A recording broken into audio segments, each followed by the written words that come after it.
তো ভিডিও শুরু করার আগে জানিয়ে দিই, এটা কোনো পলিটিক্যাল ভিডিও নয়। পলিটিক্যাল লিডারদের ইনভেস্টমেন্ট আমরা জানার চেষ্টা করব, আর তাদের এই ইনফরমেশনগুলো তারা 2019 সালে যে নির্বাচন হয়েছে সেই নির্বাচনে তারা নির্বাচন কমিশনকে যে রিপোর্ট দিয়েছেন সেই রিপোর্টের উপর নির্ভর করে এই ভিডিও বানানো হচ্ছে। আর কিছু ইনফরমেশন আমরা মানি কন্ট্রোল, ইকোনমিক্স টাইমস এবং জি বিজনেসের মাধ্যমে জানতে পেরেছি। তো সবার প্রথমে আমরা রাহুল গান্ধীর ইনভেস্টমেন্টের ব্যাপারে জানার চেষ্টা করব। তো রাহুল গান্ধীর ইনভেস্টমেন্টের ব্যাপারে জানতে গেলে সবার প্রথমে যেটা জানা যায়, 2019 সালে তার দেওয়া নির্বাচন কমিশনের যে রিপোর্ট, সেই রিপোর্ট অনুযায়ী তার টাকা তিনি 7 লাখ টাকা এইচডিএফসি ব্যাংকে একটি এফডি করেছেন। এছাড়া পাবলিক প্রভিডেন্ট ফান্ডে তিনি 39,89,37 টাকা ইনভেস্ট করেছেন।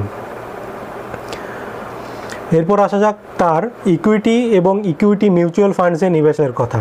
তো তিনি তার দেওয়া ইনফরমেশন অনুযায়ী রাহুল গান্ধী ইকুইটিতে 4,07,48,535 টাকা ইকুইটি এবং ইকুইটি মিউচুয়াল ফান্ড মিলিয়ে নিবেশ করেছেন।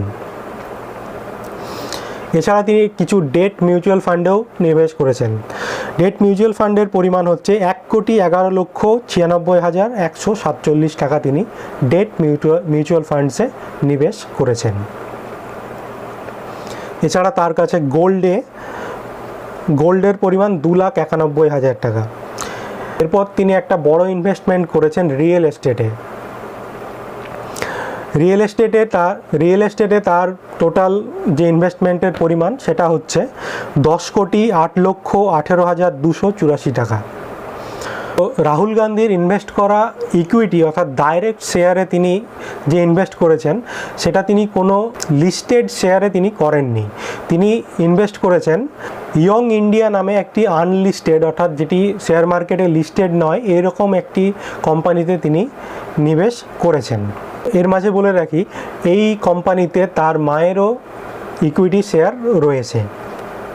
এছাড়া সোনিয়া গান্ধীর ইনভেস্টমেন্টে কয়েকটি মিউচুয়াল ফান্ড আছে, যার মধ্যে উল্লেখযোগ্য হলো এই HDFC, Motilal Oswal, Kotak mutual fund এবং রিলায়েন্স মিউচুয়াল ফান্ড।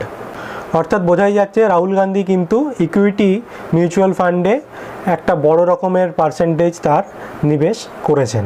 আচ্ছা, এরপর আমাদের যে পলিটিক্যাল লিডার তিনি হচ্ছেন অমিত শাহ। অমিত শাহের ব্যাপারে বলতে গেলে সবার প্রথমে একটা খুব ইন্টারেস্টিং কথা বলতে হয়, সেটা হচ্ছে পলিটিক্সে আসার আগে অমিত শাহ একজন ফুল টাইম ব্রোকার ছিলেন, স্টক মার্কেট ব্রোকার। অর্থাৎ বোঝাই যাচ্ছে যেহেতু তিনি স্টক মার্কেট ব্রোকার ছিলেন তাই তার পোর্টফোলিওতে প্রচুর শেয়ার দেখা যাবে, এটাই স্বাভাবিক। 2019 সালের নির্বাচন কমিশনের রিপোর্ট অনুযায়ী অমিত শাহের টোটাল ইনভেস্টমেন্ট শেয়ার মার্কেটে 17,56,00,000 টাকা। অমিত শাহের টোটাল নেটওয়ার্থের 57.6% টাকা তিনি শেয়ার মার্কেটে নিবেশ করেছেন। তো অমিত শাহের পোর্টফোলিওতে টোটাল 193টি স্টক আছে, যার মধ্যে উল্লেখযোগ্য স্টক হলো রিলায়েন্স, যেটাই তিনি প্রায় 2 কোটি টাকা ইনভেস্ট করেছেন। এরপরে স্টক হলো এলএনটি, যে স্টকসে তিনি প্রায় 1.4 কোটি টাকা নিবেশ করেছেন। এরপরে স্টক হলো টিসিএস, যেটাই তিনি প্রায় 1 কোটি টাকা ইনভেস্ট করেছেন। এছাড়া আল্ট্রাটেকে 97 লক্ষ টাকা, হিন্দুস্তান ইউনিলিভারে 83 লক্ষ টাকা, মারুতিতে 65 লক্ষ টাকা। এছাড়া উল্লেখযোগ্য স্টকগুলি হলো এমআরএফ, কোলগেট, আইটিসি।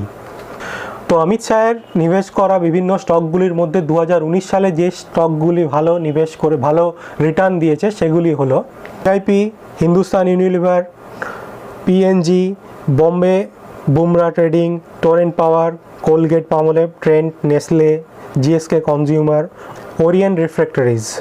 যে স্টকগুলি সেই সময় লসে রান করছিল সেগুলি হলো যথাক্রমে MRF, Maruti, UltraTech, Vedanta, Grasim, DSM Limited, Aurobindo Limited, Century Textile, Trackers and Company, Empire Industries. এবারে আমরা জানার চেষ্টা করব আমাদের দেশের প্রধানমন্ত্রী অর্থাৎ নরেন্দ্র মোদী কিভাবে তার টাকা ইনভেস্ট করেছেন। মোদিজির ইনভেস্টমেন্ট দেখলে আমরা দেখতে পাই মোদিজি ডাইরেক্ট বা ইনডাইরেক্ট কোনোভাবেই ইকুইটি বা মিউচুয়াল ফান্ডে নিবেশ করেননি। তো মোদিজির যে ফিক্সড ডিপোজিট আমরা দেখতে পাই সেটার পরিমাণ হচ্ছে 1,27,81,574 টাকার ফিক্সড ডিপোজিট তার সেই সময় ছিল। এছাড়া তিনি ন্যাশনাল সেভিংস সার্টিফিকেটের আন্ডারে অর্থাৎ NSC এর আন্ডারে 7,61,000 টাকার নিবেশ করেছেন। এছাড়া আরেকটি গুরুত্বপূর্ণ ইনভেস্টমেন্ট যেটি তিনি করেছেন, রিয়েল এস্টেটে তার 1,10,00,000 টাকার নিবেশ আছে।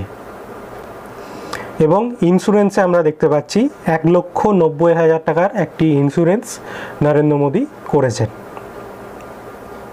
এবং ট্যাক্স সেভিংস বন্ডে তিনি 20,000 টাকার একটা নিবেশ করেছেন, যেটা L&T infra tax saving bond. তো এই ছিল আজকের ভিডিও। मज़ा आया और मैं ये जो मज़ा है हिंदुस्तान के हर व्यक्ति को देना चाहता हूँ। এই ভিডিওর মাধ্যমে জানার চেষ্টা করলাম কয়েকজন বিখ্যাত পলিটিশিয়ানের ইনভেস্টমেন্টের ব্যাপারে। যদি এই ধরনের ভিডিও আপনি পছন্দ করে থাকেন তবে অবশ্যই কমেন্ট করুন, চ্যানেলটিকে অবশ্যই সাবস্ক্রাইব করুন, লাইকস কমেন্ট এবং কোনো প্রশ্ন থাকলে কমেন্ট বক্সে লিখুন। এ ধরনের ইন্টারেস্টিং কোনো ভিডিও পেতে আগ্রহী হলে সেটাও কমেন্ট বক্সে আমাদের জানান। দেখা হচ্ছে পরের ভিডিওতে। নমস্কার।